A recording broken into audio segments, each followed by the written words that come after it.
Imagine you have the ultimate luxurious alone time treat all planned. It's been a busy week and you're counting the days until you can put your feet up, face mask on, favourite beverage at your side, a nose in a great book or in front of a great movie. Then bing! There's a text from your girlfriend asking you to help her move a chair on the exact same day. What would you do? Today we're talking about healthy boundaries, what exactly boundaries are and how to strengthen them if yours are a little, shall we say, fluid. Let's get started, shall we?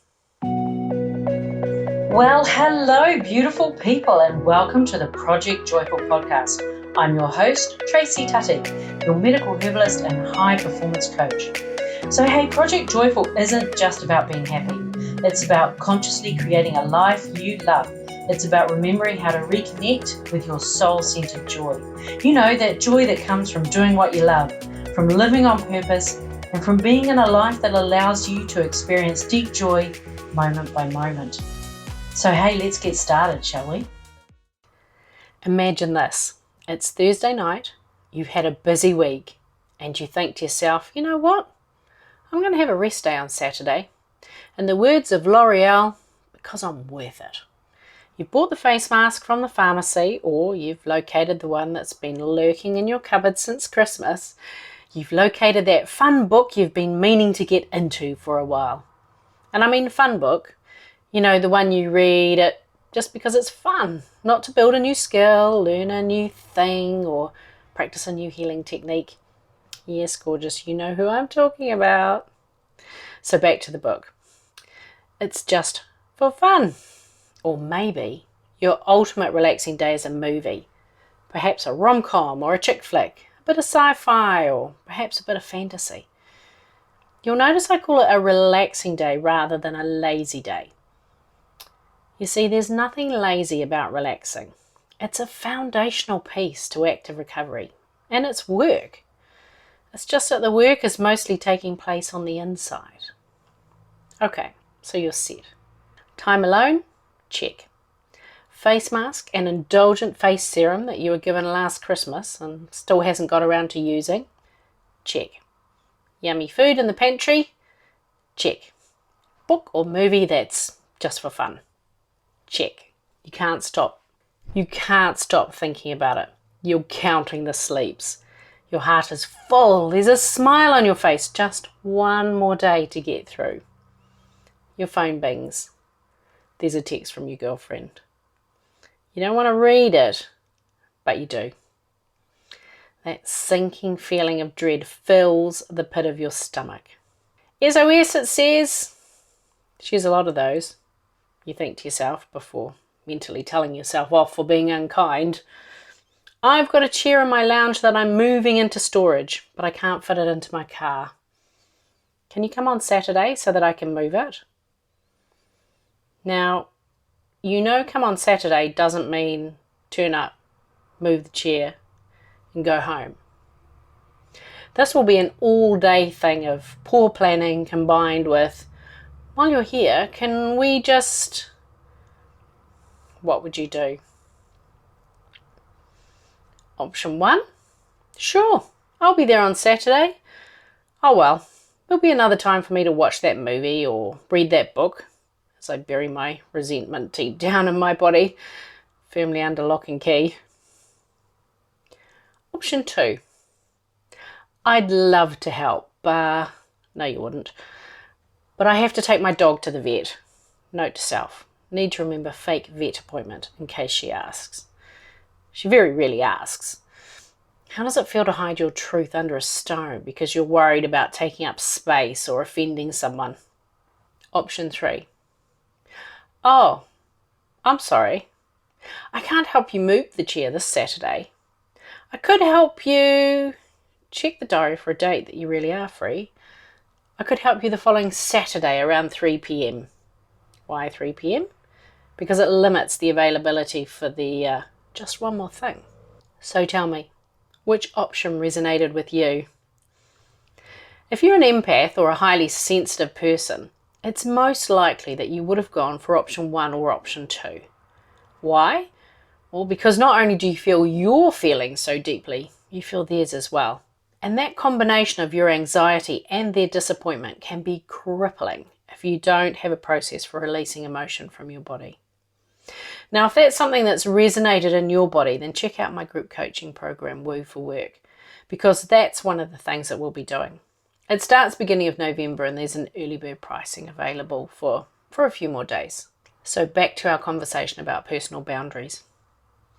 Healthy boundaries show up in your choosing option 3. Having negotiable boundaries, which is a polite way of saying everybody else's desires come before your own, can leave you feeling drained, resentful, angry, feeling taken for granted, or feeling guilty. Most soft boundary people won't say anything until they reach the straw that breaks the camel's back. It's that one request, which in the mind of the requester is exactly the same as all the other requests, which have been complied with. So what's the problem? They're completely surprised when this request is met not just with a no, but a gigantic eruption, which then progresses into a list of how the requester is taking you for granted and doesn't appreciate you and takes and all that stuff. So my beautiful fluid boundaryer, what can you do to make those personal boundaries a little healthier? Start by getting clear within yourself about what boundaries are. Boundaries are a way for us to determine who we will give our energy to. Imagine you're a beautiful jug filled with cool, clear water. The jug has a boundary that keeps the water in. In certain circumstances, we're happy to provide the water to somebody else. And this involves tipping a predetermined amount of water from the jug to another vessel that's waiting to receive the water. So if your boundaries are more fluid, how easy is it for you to receive the water? Unhealthy boundaries results in holes in the jug and the water pouring out. Worn out and you're not sure why? Check for those leaks. Boundaries need to exist and they need to be communicated. And not all boundaries are rigid. Some can depend on how you're feeling within yourself, the person making the request, or how that request dances with those things that you value most. Okay, now we get to play the boundary game. Choose one boundary that's non-negotiable. Get really clear about what the boundary is. And get really definitive on it by answering this question. What will and won't you allow in relation to this boundary? And lastly, why this boundary now? Now make a list of who you need to communicate this boundary to. Write yourself a script so that you know what needs to be said and have a practice in the mirror so it feels natural. Next step, take a deep breath because I know this can be hard.